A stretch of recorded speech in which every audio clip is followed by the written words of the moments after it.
She smirked as if the room belonged to her.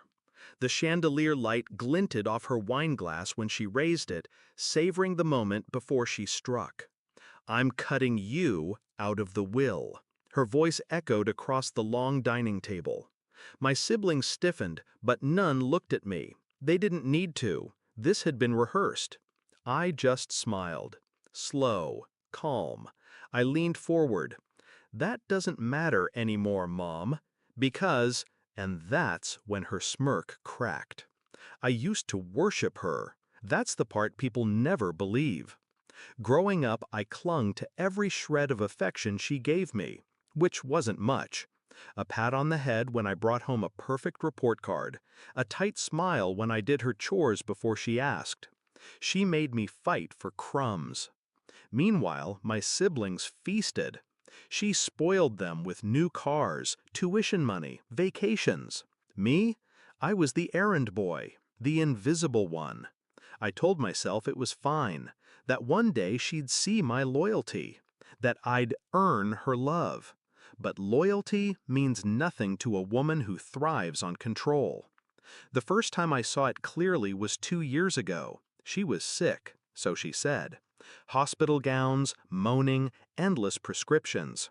She called me first, every time. I rushed across town at midnight, at dawn, holding her hand while she played Fragile. But when she thought I wasn't listening, I heard her laughing on the phone with my brother. Perfectly healthy. Perfectly fine. I realized then I wasn't a son. I was a pawn. She wanted me desperate for her approval, ready to jump when she snapped her fingers. That was the night I stopped reacting. The night I started planning. I didn't argue when she humiliated me in front of cousins. Didn't flinch when she skipped me in family gifts. Didn't blank when she forgot to invite me to vacations, then posted pictures online with captions about her whole family. Let her think I was broken, silent, small. In truth, I was patient. I watched. I learned. Her empire wasn't love. It was money. Control tied up in deeds, trusts, shell companies she bragged about to anyone who'd listen. She thought she was untouchable because she held the strings.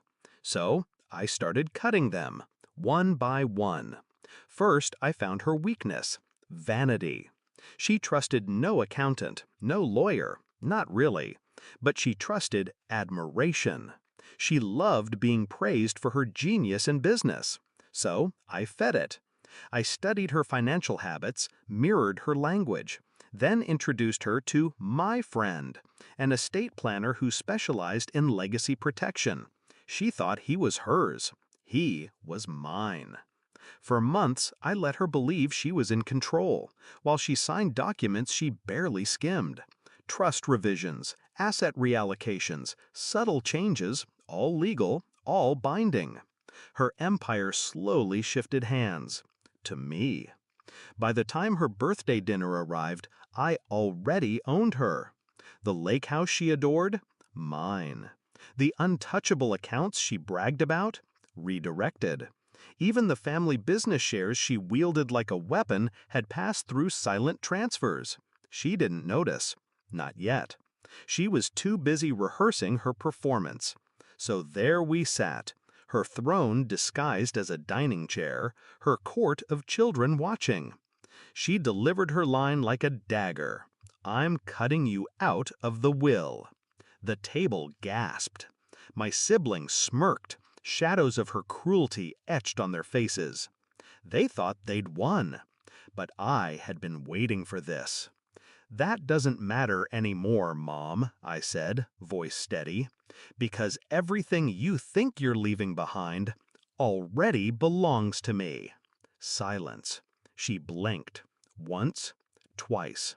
The room tilted as the weight of my words landed.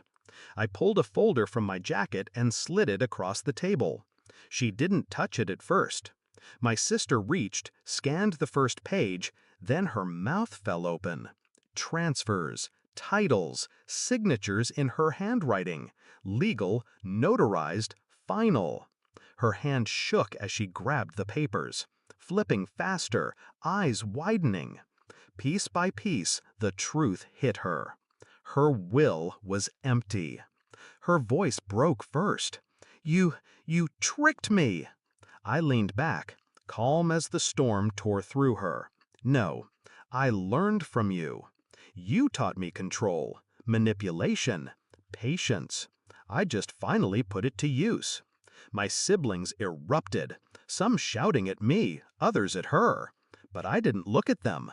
My eyes stayed on her, watching the power drain from her face. For the first time in my life, she looked small. 9 hours later, the house was chaos. My siblings scrambling, my mother locked in her study, screaming into phones that could no longer save her. And me? I slept peacefully. Because justice doesn't always come from courtrooms or confessions. Sometimes it comes in silence, in signatures, in the patience to let arrogance dig its own grave. I suppose you could call it revenge, but I don't. Revenge is fueled by anger. This was something colder, cleaner. She wanted me powerless. She made sure I grew up